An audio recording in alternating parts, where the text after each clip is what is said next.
What's up YouTube, Jay here, and welcome to Season 1, Episode 7 of Fantastic MC. In this video, we're going to be taking some villagers over to spawn, which is right over there in the distance. You can see spawn. We're going to take some villagers over to spawn and set up a villager breeder so that we can bring some life into the spawn area by having some villagers wandering around alongside the shops. We've come a long way since we started the season. Built up a lot of shops, so the second part of the video is going to be showing off everything that we've built around the spawn area. So if that sounds like something you're interested in, make sure to stick along for the video. We'll hop into a time lapse of me taking a villager over there right now.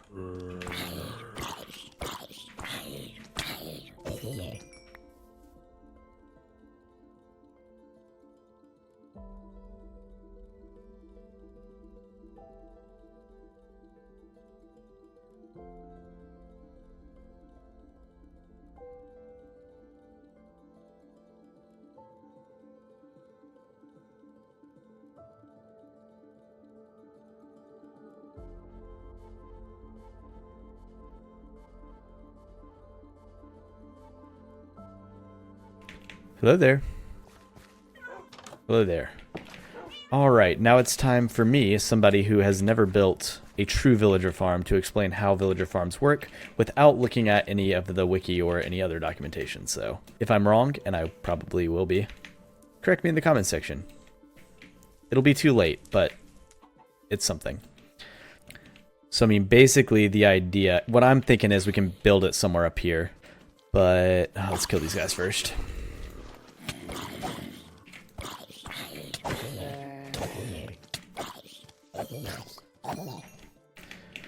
Basically, the idea is you have at least 2 villagers who are breeding. You have to give them carrots. The traditional, or the real way to build an automatic carrot farm is to also, or not a carrot farm, a villager farm, is to have a carrot farm. So they can also farm carrots, give it to each other, and then breed. I think we should not do the automatic part, so I don't think we should build the carrot farm. We can, but I think we should just build like a villager breeder and then feed them carrots, and then they'll breed and do the things whenever we give them carrots. Just because it's a lot easier than having to build a carrot farm. Not that a carrot farm is really that hard. Actually, a carrot farm would be pretty easy because we don't have to do all the fancy collection stuff. And I don't know if you're trying to talk to me, but I certainly don't hear you. Holy cow, I have been. Okay, well, cool. So we actually could go ahead and do the carrot farm then. So the one thing I was thinking about with the carrot farm, are we out of the stimulation chunks from spawn? Because we don't want to log in one day and this thing just be pumping out villagers where we didn't play it for a couple of evenings. There's like 800. That's fair. That's fair. We could not do that, yeah. Or we could not do that to start it off with. So I was thinking like, if you did like a double chest into a hopper feeder or something, so that with the dropper, there's like, oh, we need more villagers. Here's a double chest of carrots, and then it could just auto feed them. Yeah. For that many carrots worth. Yeah, we could do that. And then as far as where they'll come out, like I think this hill is the perfect place to put it over here, just because there's not really anything over here. But I like this hill because we can make it to this is a dead end, so then they're forced to come out this way versus everywhere else around the spawn is more flat and open. Yeah. This will kind of keep them in the area longer. And another thing that will keep in the area longer is A, beds, and B, work blocks. Oh, okay. Well, that could be easy. Yeah. So if we just place some of those just randomly about, no, just kidding. I mean, not wrong though. Yeah. Do you think in this mountain right here? Yeah. And I'm kind of thinking more this area. I don't know. Not that it really matters. Maybe out here is good because it's not kind of hidden behind Lux. Because we can always build it against, like, beside the mountain, and then just build the mountain around it. That's true. So we're not having to dig out the space. That's true. And basically, the idea is we'll have 2 villagers there that are breeding. They have carrots. And then they'll spawn a baby. The baby can get through a 1x1 block, whereas the big adult villagers cannot. So I think the idea is you have a baby who runs around. He runs out the 1x1 block, and then he gets like picked up by a water stream or something and pushed away from the parents. That way he gets away from the village and they can breed again using that bed. So you only really need 3 beds. Now, I'm not sure how far the village is, but if I had to guess, I would say probably 10 or 20 or 30 blocks. So in theory, I feel like it would be great if we push the baby out this wall here, and then we actually put the breeder unit like 20 blocks in. 20 blocks in, 20 blocks out. Don't know. I'm thinking if we could do like kind of 7 so we can push water to push them out here. So I'm going to just kind of go up like this every X blocks. And now, to save you a little bit of a boring building time lapse inside of a tunnel, I'll show you what the finished thing looks like. So right here we have that tunnel we dug into the wall, goes in about 20 or 30 blocks, and there's just water pushing all the way out to push these villagers out. As you can see, there's quite a lot of villagers, and they make quite a lot of noise. But definitely some movement, which is kind of the goal. Then if we jump around up here, we can access the employee access right here, which could be disguised a little bit better. And then if we run back in here, we'll see where the villagers actually live. And then we've got a box of carrots, so we can feed them some carrots. Of course, we have the double gates as a little bit of a kind of airlock approach so they can't escape. In here, they have a couple beds to allow them to breed, because they have to have at least 3 beds in order to have a child, because each villager needs a bed. And then when the child spawns, it'll kind of bounce around on the beds, and the idea is it will run over these trapdoors, because mobs think that trapdoors are always in this position. So it'll think this is like this, and it can walk over it. The baby will walk over this, and these of course are open. The baby will fall down and then get stuck in the water stream and get pushed out, and they will join the rest of the villagers out there. So that's the idea. In theory, a villager could grow up in here and become an adult without ever falling down here. So far, that hasn't really been an issue. So pretty lucky there. Of course, this is just too tall for the adult villagers to fall in here, because then that would kind of defeat the purpose. If we wanted to make this fully automatic, where we wouldn't even have to feed them carrots, then we could just build a little bit of a carrot farm somewhere around here. That way they could grow their own carrots and feed each other carrots and create some baby villagers that way. And that's pretty much it.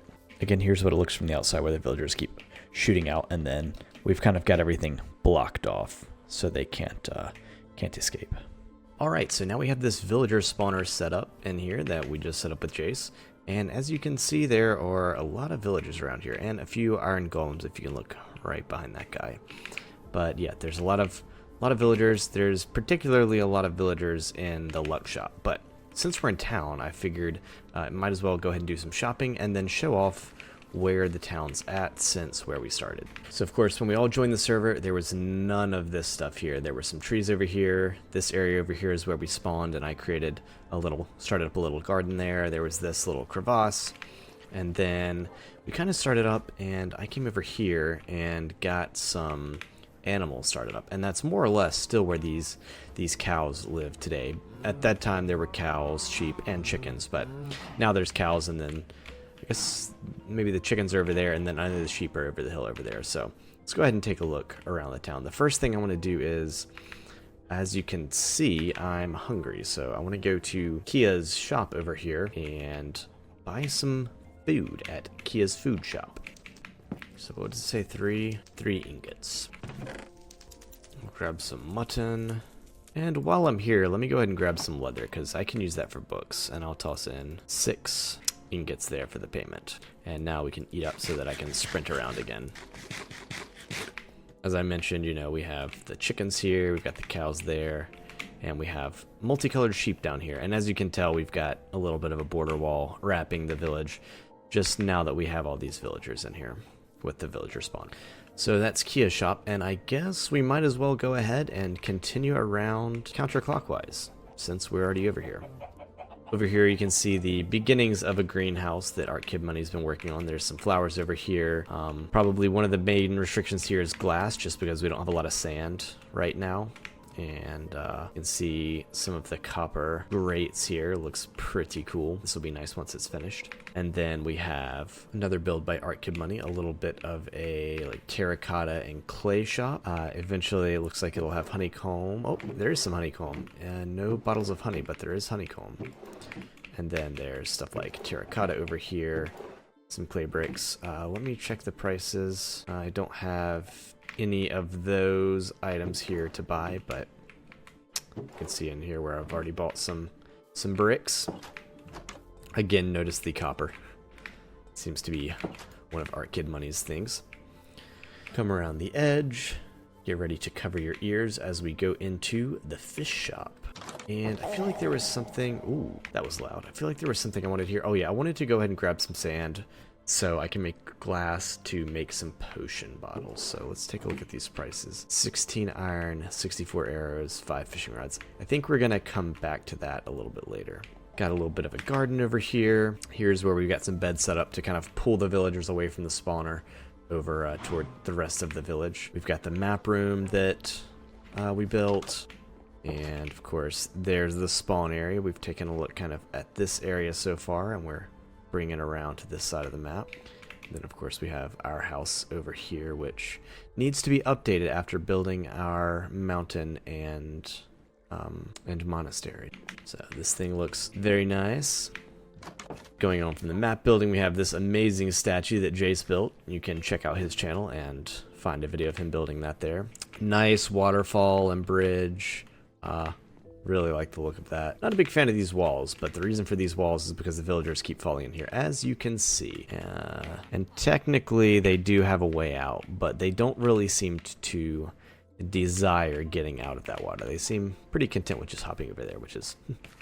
It is what it is. Over here we have Yo Junk My Problem, Jace's shop, and we'll go take a look inside here just to see how it looks. Pretty cool, very cool art style, lots of different colors, lots of different textures. Really like this wall with the different depth with the vines and the different colored leaves and the bars. Really gives it a lot of texture and depth, which is something I've been trying to work on with my builds, and we'll see that once we get around to the bookshop. Some nice pictures, and again, just so many different block styles and then textures on top of the blocks to make this look really nice. Heading out of Yo Junk My Problem, we've got my Jay's Iron Yard, and as you can see, I was kind of going for a texture similar to the walls in Yo Junk My Problem, but the issue was I think the colors are too similar. So even though like it looks like this is all kind of flat-ish, it's all the same color, but when you get close you actually notice it's 1, 2, 3, arguably 3 or 4 blocks deep, but really you can't tell as well here. So that goes to show you how well Jace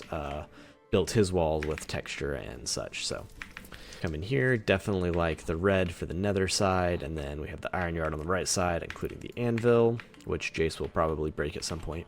Already made some cells here, that's good.